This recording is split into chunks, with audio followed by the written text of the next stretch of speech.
eat spinach, tea, chocolates, beans, wheat germs, peanuts, almonds, cashew nuts, walnuts, bhindi, tomato, brinjal, green leafy vegetables, coffee, sweet potato, chicken और ये list बहुत लंबी है.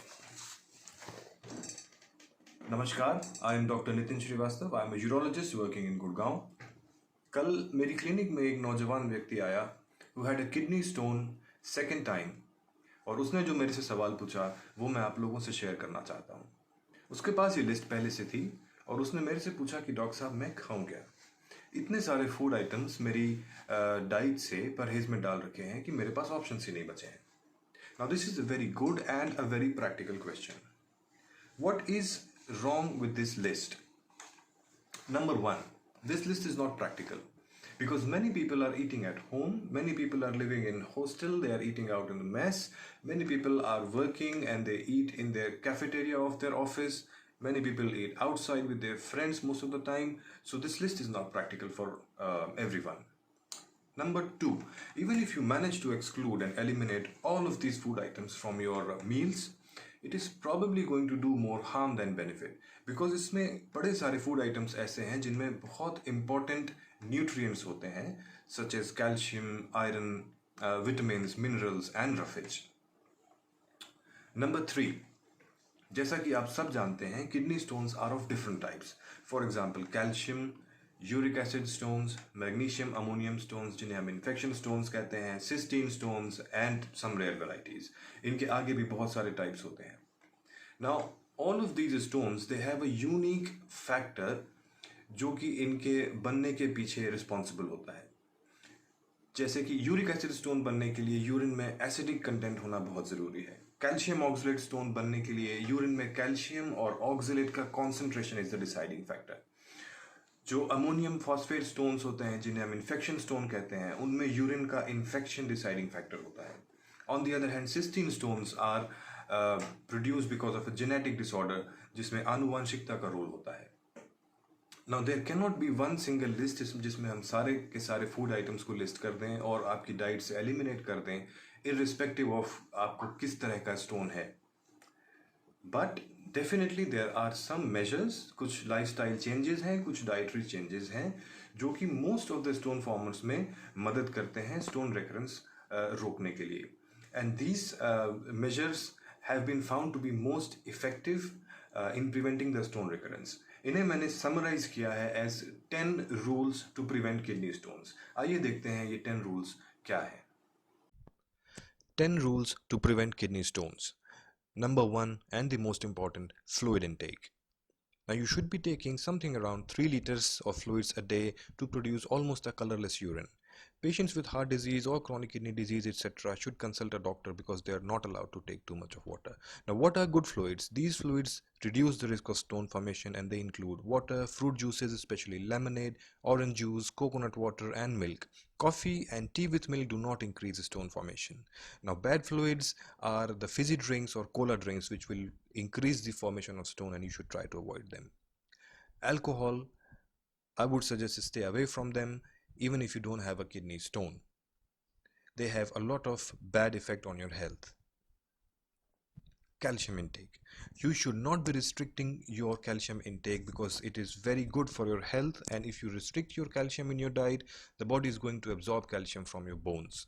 Now if you have a kidney stone and you are prescribed calcium or vitamin D supplementation, you should consult a urologist before taking it. Now this is very important. Total protein intake should not be reduced because it is very important for your immunity and helps in growth of kids and young adults. What you must do is you should reduce the content coming from animal product to less than 50% of the total protein intake, and this includes chicken, fish, meat, eggs and pork.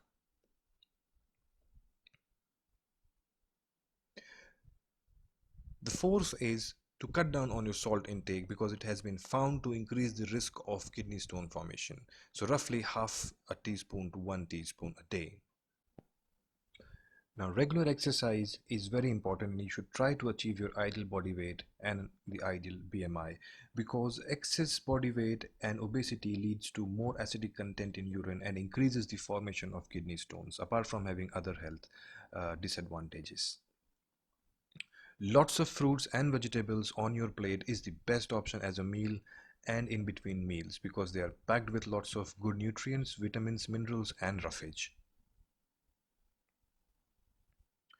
Avoid excess sugar. Now, this is not a new advice given to you by the doctor, and sugar increases the risk of kidney stone formation. Now, this is very important, replenishing yourself with a good amount of water on the top of 3 liters, which is advised in the beginning of this 10 rules. So if you are working out, if you are going for a walk, if you are working outside in a field, and if you are running your air conditioner or room heaters all through the night, you must get up in the middle of the night and replenish yourself with some sips of water or some other fluids.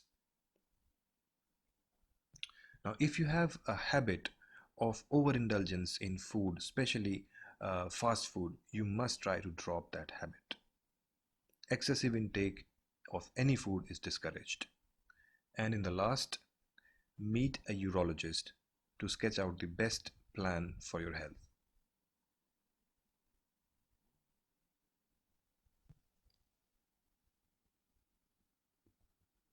तो दोस्तों, ये वो 10 points हैं, 10 rules हैं जो कि अभी तक सबसे ज़्यादा कारगर पाए गए हैं किडनी स्टोन प्रिवेंशन में। आज तक जितनी भी रिसर्च हुई है उनमें इन्हीं 10 पॉइंट्स को सबसे ज़्यादा बेनिफिशियल पाया गया है। अब हम बात करते हैं अलग अलग टाइप के किडनी स्टोन्स के बारे में। Now suppose if you have a calcium oxalate stone, तो in general oxalate stone formers को हम ये सलाह देते हैं कि जिन फूड आइटम्स में ऑक्सलेट का कंटेंट अत्यधिक मात्रा में है उन्हें आप अपनी डाइट में अवॉइड करें। इनमें क्या क्या आता है? इनमें आते हैं स्पिनच यानी कि पालक, peanuts, almonds, cashew nuts, dry fruits, chocolates, black T and sweet potato. इनमें ऑक्सलेट का कंटेंट अत्यधिक मात्रा में होता है, तो इसे आप जितना अवॉइड कर सकते हैं उतना अच्छा है। ओकेजनली इन्हें लिया जा सकता है अगर आपकी यूरिन में ऑक्सलेट का एक्सक्रीशन अत्यधिक मात्रा में नहीं है। पर अगर टेस्ट में ये पाया जाता है कि आपकी यूरिन में जो ऑक्सलेट का एक्सक्रीशन हो रहा है वो नॉर्मल रेंज से बहुत ज़्यादा है, तो इन्हें आपकी डाइट से एलिमिनेट करना पड़ेगा। इसके अलावा बड़ी सारी चीज़ें और भी होती हैं जो कि कैल्शियम ऑक्सलेट स्टोन में हमें कंसीडर करनी पड़ती हैं, और वो बेस्ट डिस्कशन आपके और आपके यूरोलॉजिस्ट के बीच में होता है, जिसमें स्टोन एनालिसिस और यूरिन टेस्ट सब कुछ बैठ के हम डिस्कस कर सकते हैं। भिंडी, टमाटर, ब्रिंजल और ये जो बीज वाले बाकी सब्जियां या फल हैं या बाकी ग्रीन लीफी वेजिटेबल्स हैं, इन्हें डाइट से एलिमिनेट करने का कोई ख़ास फ़ायदा नहीं होता है।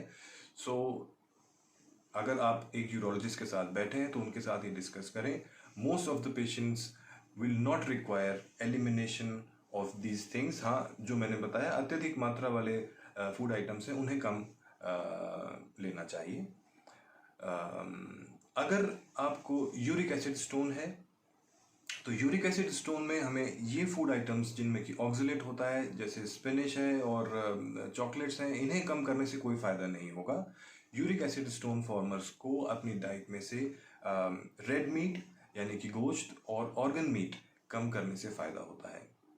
इसके अलावा आपको आपका यूरोलॉजिस्ट कोई और सिरप भी प्रिस्क्राइब कर सकता है जिससे यूरिन में एसिडिक कंटेंट कम हो, which helps in reducing the recurrence of kidney stone formation. अब अगर आपको मैग्नीशियम अमोनियम स्टोन या इन्फेक्शन स्टोन हुआ है जिसके पीछे यूरिनरी ट्रैक्ट इन्फेक्शन का रोल होता है, उसमें खाद्य पदार्थों के परहेज से कोई खास फायदा नहीं होने वाला। रादर आपको एंटीबायोटिक्स की ज़रूरत है जिससे इन्फेक्शंस को ट्रीट किया जा सके और रिकरेंस कम हो। सिस्टीन स्टोन्स जिसमें जेनेटिक डिसऑर्डर का कंपोनेंट होता है, उसमें जो हमने 10 पॉइंट्स डिस्कस किए हैं पहले, जो कि हर प्रकार के स्टोन में काम आते हैं, वही सिस्टीन स्टोन्स में काम आएंगे। उसके अलावा ऊपर से कोई और डाइट रिस्ट्रिक्शन करने की ज़रूरत नहीं है। बाकी जो रेयर टाइप के स्टोन्स होते हैं उनका इंडिविजुअल मैनेजमेंट यूरोलॉजिस्ट के साथ बैठ के किया जा सकता है। अब एक चीज़ ध्यान रखने वाली है कि किडनी स्टोन फॉर्मर्स जो पेशेंट्स होते हैं उसमें बड़ी सारी ऐसी चीज़ें होती हैं जिन्हें हमें साथ में लेकर चलना होता है। अगर किसी को हार्ट डिजीज़ है या किसी को क्रॉनिक किडनी डिजीज़ है तो हम उसमें फ्लूइड का इंटेक सडनली बहुत ज़्यादा नहीं प्रिस्क्राइब कर सकते हैं। अगर आपको यूरिन में इन्फेक्शन है तो हमें उसका एंटीबायोटिक से ट्रीटमेंट पहले करना ज़रूरी है। अगर आपको for some reason calcium supplementation या विटामिन डी सप्लीमेंटेशन या विटामिन सी प्रिस्क्राइब किया गया है और आपको साथ में किडनी स्टोन डिजीज़ है, तो आपको यूरोलॉजिस्ट के साथ बैठ के डिस्कस करना है कि क्या हम सप्लीमेंट ले सकते हैं, क्योंकि इससे कई बार स्टोन बनने का खतरा बढ़ जाता है। अगर लेना ज़रूरी है तो हम कैसे मॉनिटर कर सकते हैं। So all of these topics are broad and very complex topics which need a proper discussion in a clinic. So my advice is always and always meet a urologist and sketch out the best plan for your health. Thank you.